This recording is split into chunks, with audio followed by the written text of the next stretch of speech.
بسم الله الرحمن الرحيم.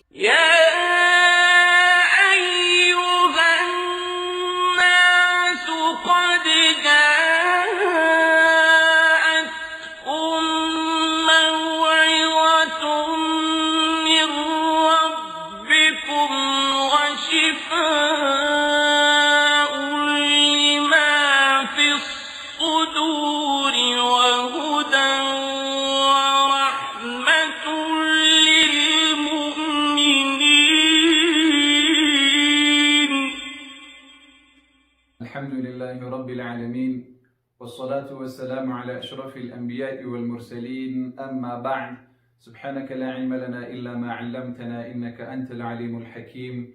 رب اشرح لي صدري ويسر لي أمري واحلل عقدة من لساني يفقه قولي. السلام عليكم ورحمة الله وبركاته. ديرو قدرمندو عزتمندو مؤمنان ورونو لدنكو دينان درس وم درس لتجويد ده. إن شاء الله الرحمن پنن درس کی با څو مهمي خبري پسر کی تاسو ته مختصری بیانول غواړم، وروسته به بیا لیک تفصیل ورکو. تاسو څو خبري پنن درس کی پسر کی په یاد کې ولرئ او وینئ، وروسته به ان شاء الله په تفصیل کی خبره کوو. د نون ساکن او د تنوین دوهم حکم الادغام. تاسو په تیر شوي درس کې د نون ساکن او د تنوین احکام وپېژندل چې څلور حکمونه لري. نون ساکن او تنوین څلور احکام لري. یو حکم په تیر شوي په شپږم درس کې موږ او تاسو وویل چې حکم الاظهار و. نن دوهم حکم د نون ساکن او د تنوین دوهم حکم ده چې هغه ادغام ده. په نن درس کې به ان شاء الله الرحمن د الادغام لغوي معنا او اصطلاحي معنا یوه خبره. دوما خبره د ادغام اقسام. الادغام څو اقسام لري، حروف الادغام څو دي، او مثالونه د ادغام د اقسامو. ان شاء الله تاسو د دې لوحې ته مه ګورئ چې خط ډېر د دې کې مثالونه ډېر دي چې ورته وارخطا نه سي. چې مخکیني تیر سوي درسونه ډېر لازمي دي، ډېر ضروري دي. ای ګرانه وروره او ای ګرانې خورې، هر څوک چې د ما دا درس نوی ګوري، د تاسو ټولو نه هیله کوم د ما مخکیني درسونه د تجوید وګورئ. کله چې مو مخکیني درسونه وکتل، راتلونکي درسونه به ډېر ان شاء الله الرحمن بفضل الله تاسو ته اسانه وي. د نن درس اولنۍ خبره ادغام، حکم الادغام. ګورئ مختصر، د نون ساکن او د تنوین خو مو تیر شوي درس کې وپېژندل، نن ضرورت نشته چې بیا یې درته تشریح کړم. الادغام هم د حکم د نون ساکن او د تنوین کې ده. دوم حکم د نون ساکن د تنوین الادغام. ادغام په لغات کې څه شی ته وایي؟ ادغام په لغات کې داخلول ورته وایي. یو شی په بل شي کې داخلول، یو حرف په بل حرف کې داخلول، دې ته ادغام وایي. ادغام په لغت کې داخلول ورته وایي. او په اصطلاح کې ادخال حرف الساكن في حرف متحرك فيصيران حرفا واحدا مشددا. په اصطلاح کې تجوید چې درته اسانه یې کړم، په اصطلاح کې تجوید د یو حرف د ساکن حرف داخلول په بل متحرک حرف کې. ګوري حرکت اولنی درسونه که تاسو ښه زده کړي، د ما په خبرو به ان شاء الله ډېر تاسو پوه سئ. داخلول د حرف ساکن په حرکت والا حرف کې، ساکن حرف داخلول په متحرک حرف کې چې وګرځي هغه حرف واحد. بیا دا یو حرف دا ساکن چې دی په متحرک حرکت والا حرف کې نه ایستل، نو بیا به له دې نه یو حرف جوړ سي، مشدد حرف به جوړ سي. اصطلاحي لغوي معنا خو مو زده کړه. په لغات کې ادغام داخلول وته، په اصطلاح کې ادغام د یو حرف چې هغه ساکن وي، د ساکن حرف داخلول په متحرک حرف کې چې بیا هغه حرف وګرځي، یو حرف وګرځي او مشدد حرف وګرځي. دومره اسانه زده کړي، الله دې اجر درکړي. ښه، دا خو مو وپېژندل. اوس اقسام د ادغام. ادغام په دوه قسمه ده، ادغام بغنه، ادغام بغیر غنه. د ادغام لغوي اصطلاحي معنا خو مو زده کړله، اوس د ادغام اقسام زده کړي.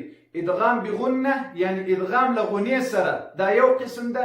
ادغام بغیر غنه بې له غنې، دا بل قسم ده. ادغام بغنه دوه قسمه. اقسام الادغام دوه دي. ادغام بغنه اول قسم ده، ادغام بغیر غنه دوهم قسم ده. درستی مثالونه ترازو. حروف الادغام، حروف الادغام عزتمند و مؤمنان ورونو 15 حرفونه لري، 15 حرفونه لري. حروف الادغام 15 دي. اول الياء، النون، الميم، الواو، اللام، الراء. بیا تکرار. دا 15 حرفونه زده کړي. دا جمع داسې ټول په یوه کلمه کې را جمع کړي، یرملون ځینې جوړیږي. یرملون، یرملون. شپږ حرفونه لري حروف الادغام. په سر کې تاسو زده کړئ. بیا دغه حرفونه په دوه قسمه دي. څلور حرفونه چې دي دا د بغنه، د ادغام بغنه دي، او دوه حرفونه چې لا مراده دا بغیر غنه دي. تاسو حروف زده کړل د ادغام څو حرفونه دي؟ 15 شپږ حرفونه لري ادغام. الياء، النون، الميم، الواو، اللام، الراء. يرملون. په دې دغه 15 حرفونه قاعده د ادغام زده کړئ. قاعده د ادغام زده کړئ. هر وخت کې نون ساکن ګورئ نفس شی قاعده د اظهار ده، خو فرق دلته څه شی ده چې په اظهار کې غنه نه کېدله. دلته غنه او د ادغام حرفونه له اظهار سره مختلف دي. د ادغام حرفونه ځانته دي، د اظهار حرفونه ځانته دي. ګورئ هر وخت کې نون ساکن راغی او تنوین راغی، تنوین دوه زورونه، دوه زیرونه، دوه پیښونه. هر وخت کې نون ساکن او تنوین راغی، له نون ساکن له تنوین نه وروسته چې دغه شپږ حرفونه راغلل هلته ادغام کیږي. قاعده مو زده کړل. هر وخت کې نون ساکن او هر وخت کې تنوین راغی، دوه زورونه، دوه زیرونه، دوه پیښونه، له دې نه وروسته له نون ساکن له تنوین نه وروسته چې دا شپږ حرفونه راغلل هلته حکم د ادغام ده، هلته به ادغام کوئ. بله مهمه خبره، ملاحظه دلته ما تاسو ته لیکلې یوه ملاحظه، یوه مهمه خبره دا ده. ګورئ ادغام به لازم په دوو کلمو کې وي. ادغام په یو کلمه کې نه راځي. ادغام په یو کلمه کې نه راځي. اظهار په دوو کلمو کې راتلی سي. په یو کلمه کې هم راځي الاظهار چې په تیر شپږم درس کې مو وویل، او په یو کلمه کې هم اظهار راتلی سي، په دوو کلمو کې هم راتلی سي اظهار. اما ادغام لازم به دا په دوو کلمو کې راځي. په یو کلمه کې ادغام نشي راتللی، په دوو کلمو کې وروسته درته تشریح کومه. حرفونه خو مو وپېژندل. حرفونه چې شپږ حرفونه لري، دغه شپږ حرفونه چې هر وخت کې له نون ساکن او له تنوین نه وروسته راغلل هلته حکم د ادغام ده. ادغام بغنه، ادغام بغنه دغه څلور حرفونه،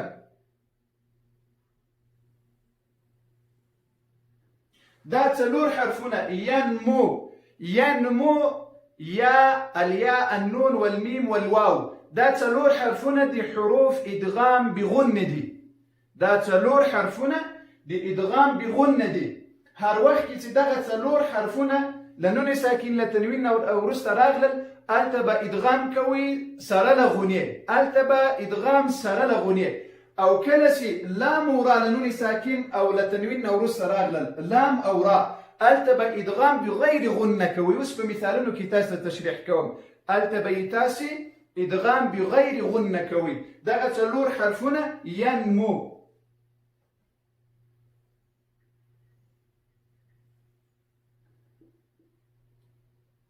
ینمو، ینمو. دغه څلور حرفونه د ادغام بغنه دي. او دوه حرفونه چې لام او را دي، لام او را په دې کې ادغام شته بغیر غنه. اقسام د ادغام یو بیا په لنډو حکم الادغام، دوهم حکم د نون ساکن او د تنوین. په لغت او اصطلاح کې مو وپېژندل اقسام د ادغام دوه دي، ادغام بغنه، ادغام بغیر غنه. حروف الادغام شپږ دي چې شپږ حرفونه لري. څلور حرفونه چې ینمو دي دا د ادغام بغنه دي، او دوه حرفونه چې د لام او را ده هغه د ادغام بغیر غنه دي. الله رب العالمین دې وکړي چې دومره مو په اسانۍ سره زده کړي وي. اوس به تاسو ته مثالونه تشریح کړو. اوس مثلا کله وخت چې د ینمو حرفونه یا راغله او نون او میم او واو راغی له نون ساکن او له تنوین نه وروسته، هلته به ادغام کیږي، خو له ادغام به په دې شرط کیږي چې غنه به ورسره وي.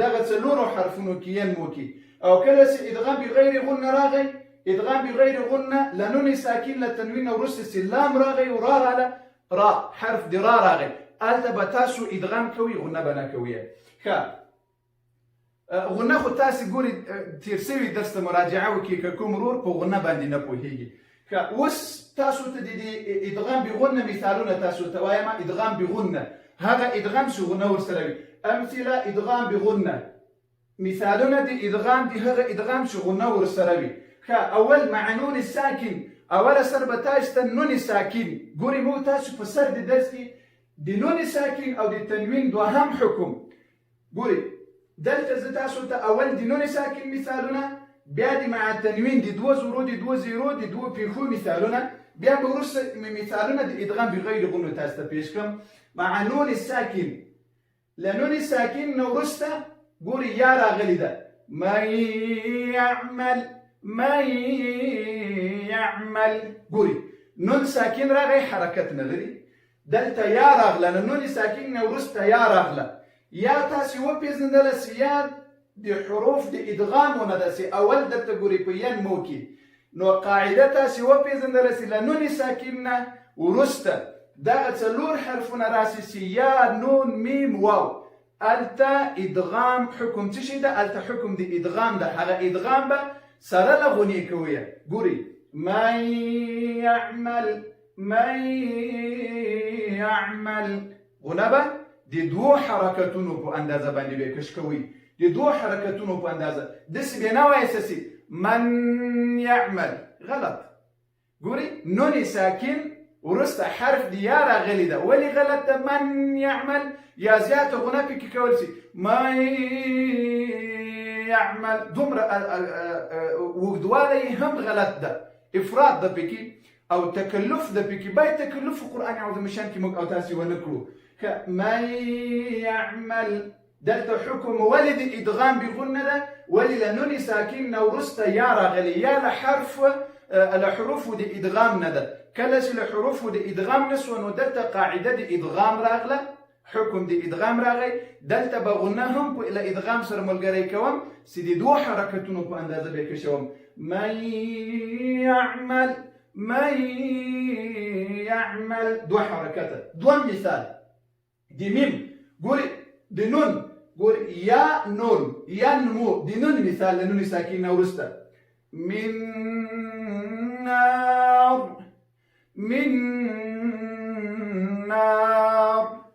نون ساکن لنون وروسته بیرته حرف د ادغام راغلی سي نون ده په ینمو یا نون میم واو لنون ساکن وروسته حرف د نون راغلی سي حرف د نون د حروف له ادغامونه ده نو دلته به ادغام بغنه کیږي او غنه به د دوه اندازو په حرکت باندې کش کوو موږ او تاسو اوس د میم مثال ده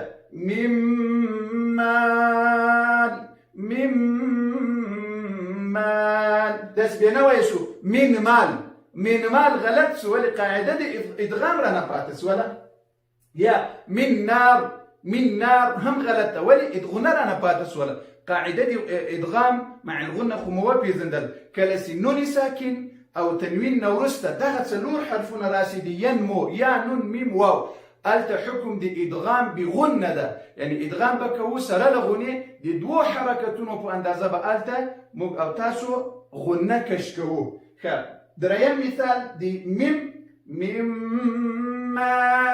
من مال بینوایو غلط مال موږ تاسو په لغت کې ادغام داخلول ته وایي دا نون ساکن به په یا کې داخلو دلته به نون ساکن په بل نون کې داخلو دلته به نون ساکن په میم کې داخلو دلته به نون په واو کې داخلو دغه اندازه د کشیدا به دوه حرکت وي دی واو مثال په ینمو اخیری حرف میواق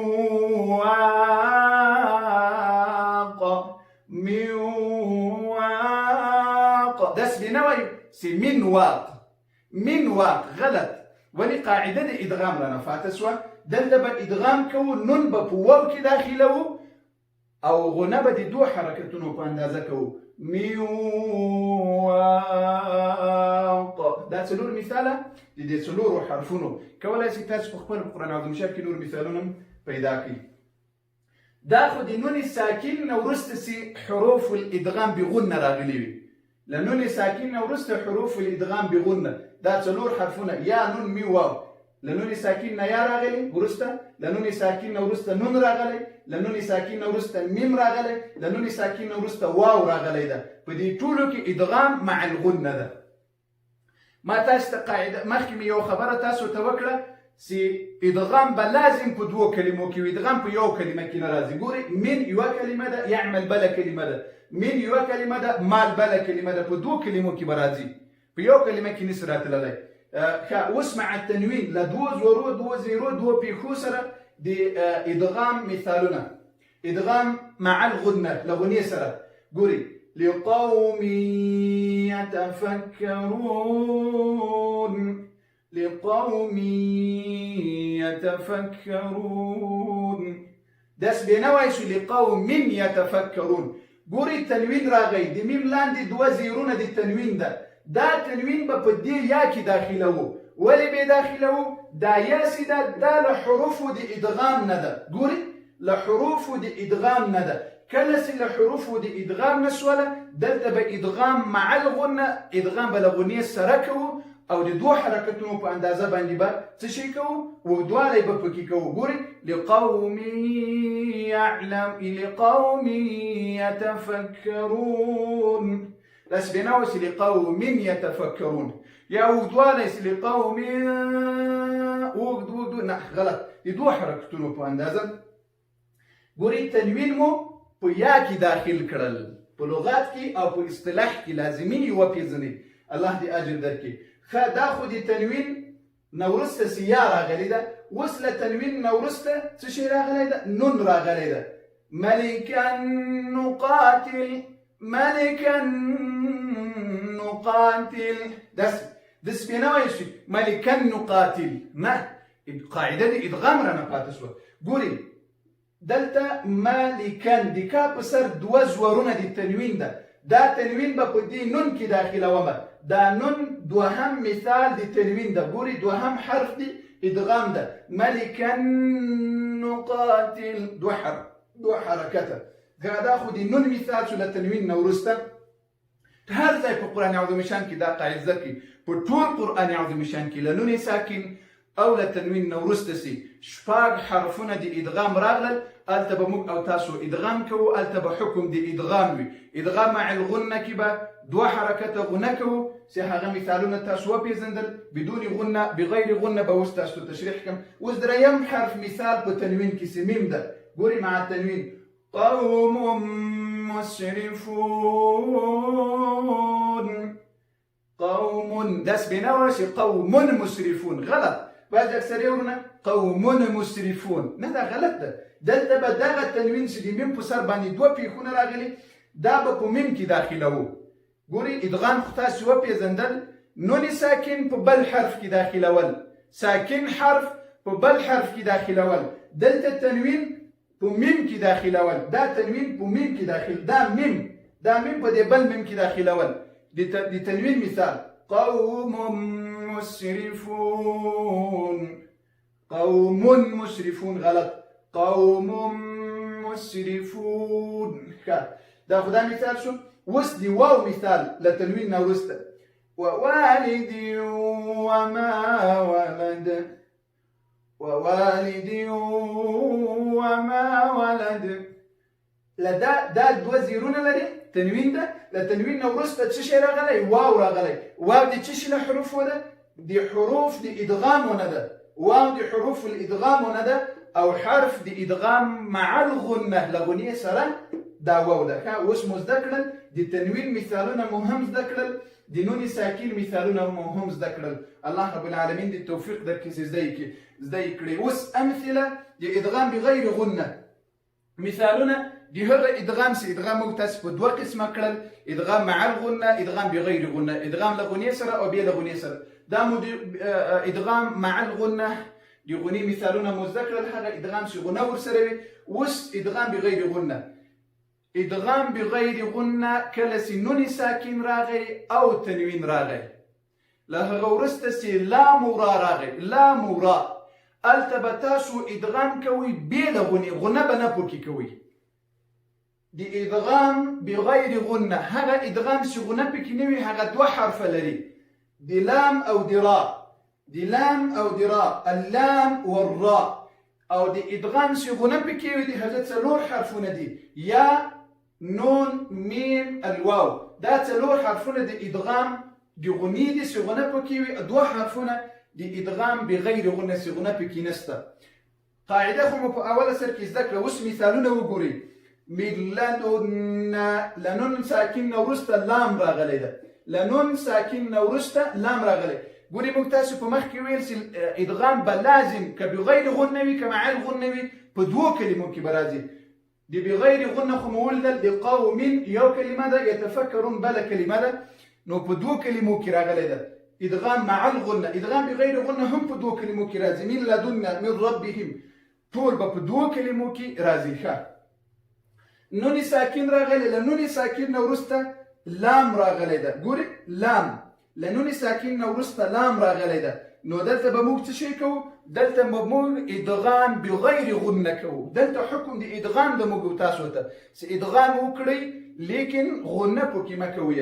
ښه، من لدنا، من لدنا، من لدنا، نون به په لام کې داخلوو، دا ساکن حرف به په دغه لام کې داخلوو او غنه به پکې نه کوو. داسې به نه وایو چې من لدن، من لدن، داسې غلط ده. ولې؟ دلته غنه په دې دوه حرفونو کې نسته چې لام او را ده. داسې به وایو من لدنا، من لدنا، من لدنا. ښه، دا خو د لام د نون ساکن نه وروسته سلام راغلی. اوس له تنوین نه وروسته سلام راغلی وي.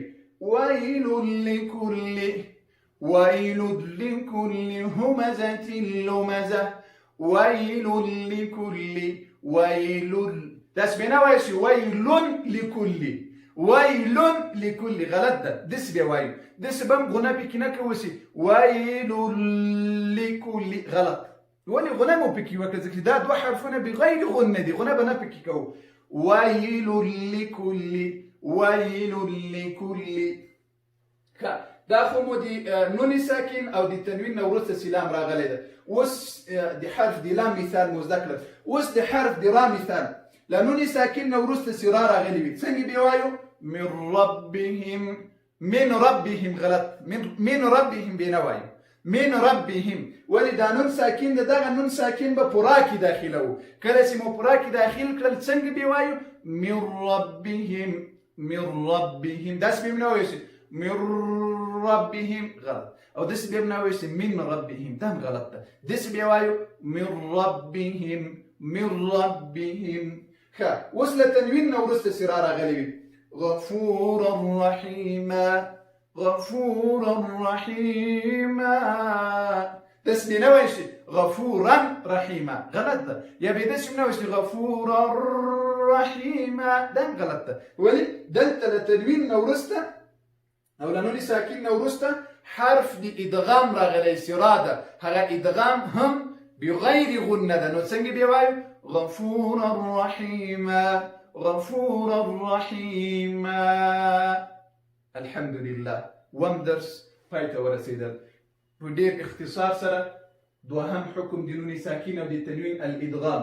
ادغام په لغات کې، په اصطلاح کې اقسام الادغام، حروف الادغام، امثله الادغام. په غور سره واورئ، قرآن زده کړئ، نور مسلمانانو ته یې ورسوئ. الله رب العالمین دې موږ او تاسو ته علم را نصیب کړي سره له عمله. الله رب العالمین دې موږ تاسو ته قرآن را زده کړي سره له عمله.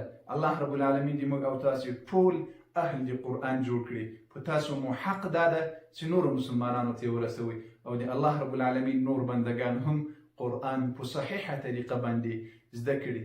تر بل درس مو په الله سپارم. والسلام علیکم ورحمة الله وبرکاته.